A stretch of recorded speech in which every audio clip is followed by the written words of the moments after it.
ಕನಸಿನ ಸಂಶಯ ಕನಸಿನ ಭೂತವಾಗಿ ಕಾಡುವುದು ನೋಡ, ಕನಸಿನ ಸಂಶಯ ಒಳಗರೆ ಕನಸಿನ ಕಾಟ ಬಿಟ್ಟೋಡಿದ್ದು ನೋಡ. ಮಹಾಲಿಂಗೇಶ್ವರ ಸಿದ್ದೇಶ್ವರ ಪ್ರಭುವೆ ಸಿದ್ದೇಶ್ವರರು ಹೇಳುವಂತೆ ಎಲ್ಲವೂ ಅಮೇಲನ ಒಳಗೊಂಡಿರ್ತಾವ. ನಮ್ಮ ಹಿರಿಯರಿಂದ ಬಂದಂತಹ ಎಷ್ಟೋ ನಂಬಿಕೆಗಳನ್ನ ಮೂಢನಂಬಿಕೆಗಳನ್ನ ನಂಬಿಕೊಂಡು ಒಂದು ಭ್ರಮೆಯಲ್ಲಿ ನಾವು ಬದುಕಾಗ್ತೀವಿ, ಅವನ್ನೇ ಮುಂದುವರಿಸ್ಕೊಂಡು ಹೋಗ್ತಾ ಇದ್ದೀವಿ. ಆದ್ರೆ ಅವುಗಳನ್ನ ಇಂತಹ ಸಜ್ಜನರ ಸಹವಾಸದಲ್ಲಿ ಎಷ್ಟೋ ನಾವು ಕಳ್ಕೊಂಡು ಪಾವನರಾಗ್ತೀವಿ ಅಂತ ಹೇಳ್ತಾ ಈಗ ಮುಂದಿನದ್ದು ಪಂಚಾಂಗ ಶ್ರೀರಾಮ ಕುಮಾರ್ ಮತ್ತು ಸಂಘಟನೆಗಳಿಂದ ಹಿಡಿದಾಗ ನಮ್ಮ ಅಕ್ಕನ ಭಾಗದವರು ಸೂತಕದ ಬಗ್ಗೆ ಮತ್ತು ಮುಹೂರ್ತದ ಬಗ್ಗೆ ಎಷ್ಟು ಚಂದ ಹೇಳಿದ್ರವ. ನಾಳಿನ ದಿನಕ್ಕಿಂತ ಇಂದಿನ ದಿನವೇ ಲೇಸ್ ಅಂತ ಹೇಳಿದ್ರವ. ನನಗಂತೂ ಇಷ್ಟು ಖುಷಿ ಆಯಿತು. 12ನೇ ಶತಮಾನದಾಗ ಶರಣರು ಎಂತಿಂತ ಬಂದಾರವ, ಎಷ್ಟು ಚಂದ ವಚನ ಬಂದಾರ. ನನಗಂತೂ ಭಾಳ ಖುಷಿ ಆಯ್ತು ನೋಡವ. ಅಷ್ಟೊಳಗ ಎಷ್ಟು ಖುಷಿ ಆಗೈತೆ.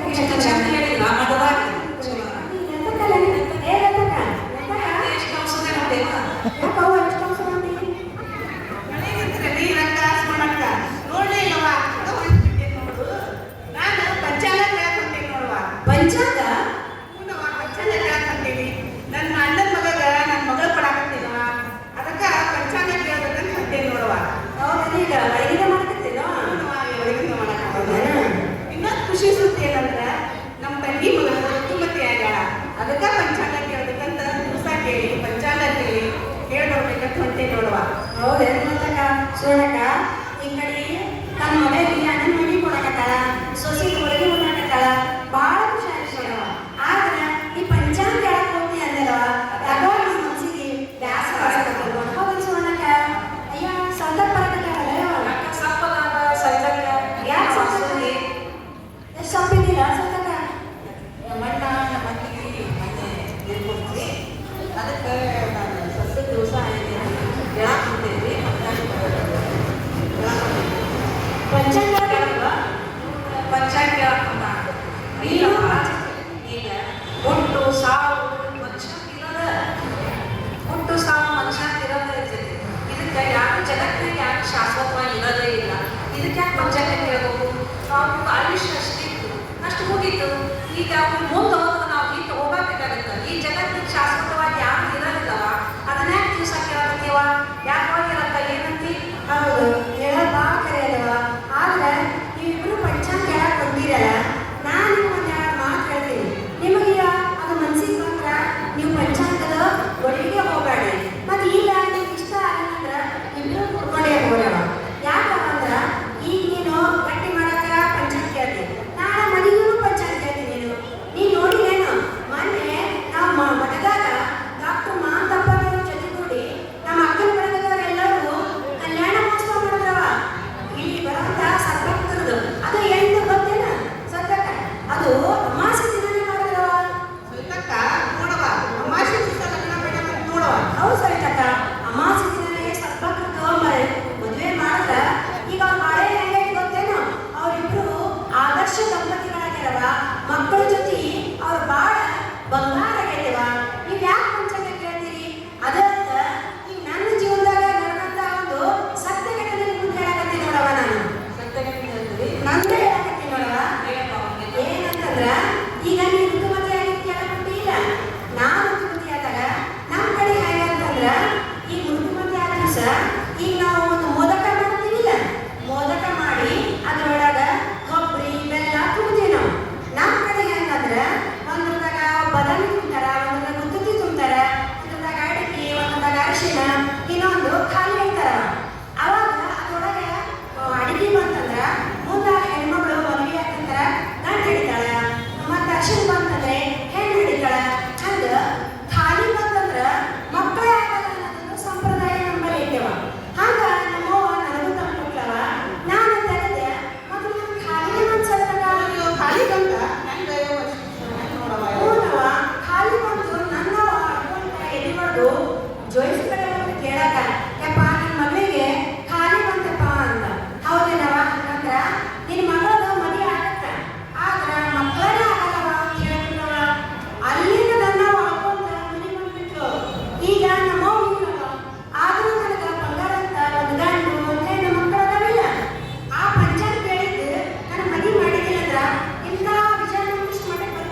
ಮಕ್ಕಳೊಂದಿಗೆ ನಡ್ಕೋರಿ, ಗುರುಮಾತಪ್ಪಗಳ ವಾಣಿ ಕೇಳ್ರಿ.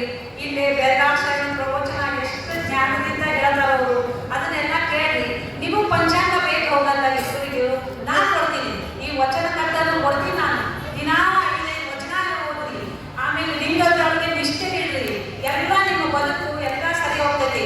ಈ ಪಂಚಾಂಗ ಗಿಂಚಾಂಗ ಎಲ್ಲ ಬಿಟ್ಬಿಡ್ರು. ಏನಂತ ಸೌತಕ್ಕ ನೀವೇನಿದ್ರಿ ನಮಗೆ ಕಂಡಿರಿಸಿದ್ರಿ. ನಮ್ಮ ಕಲೆಗೆ ಬಂದು ನಾವೇನೈತಿ ನಮ್ಮ ಜನ್ಮ ಸಾರ್ಥಕ ಆಗ್ತದೆ. ಭಾಳ ಅಂತಂದ್ರೆ ಭಾಳ ಖುಷಿ ಆಗ್ತದೆ ನಮ್ಗೆ. ಇನ್ನೇನೈತಿ ಅಜ್ಜಾರ ಕಡೆಗೆ ಹೋಗ್ತೀವಿ, ಮಠಕ್ಕೆ ಹೋಗ್ತೀವಿ, ಇಷ್ಟಲಿಂಗ ಪೂಜೆ ಮಾಡ್ಕೊಳ್ತೀವಿ, ವಚನಗಳೇ ಹೇಳ್ತೀವಿ, ಇಷ್ಟಲಿಂಗ ನಿರೀಕ್ಷಣೆ ಮಾಡ್ತೀವಿ. ಇನ್ನೇನು ಗುರು ಮಾತಪ್ಪವರ ಪಾದಕ್ಕೆ ನಾವು ಬೀಳ್ತೀವಿ. ಇರಕ್ಕಾಸೋಣಕ ಇನ್ಮೇಲಿಂದ ನಾವು ಪಂಚಾಂಗ ಕೇಳೋದು ಬೇಡವ, ನಾವು ಮಠಕ್ಕೆ ಹೋಗೋದು. ಗುರುಮಾಂತ ಹೇಳ್ದಂಗೆ ನಡ್ಕೊಂಡು ಹೋಗೋಣ.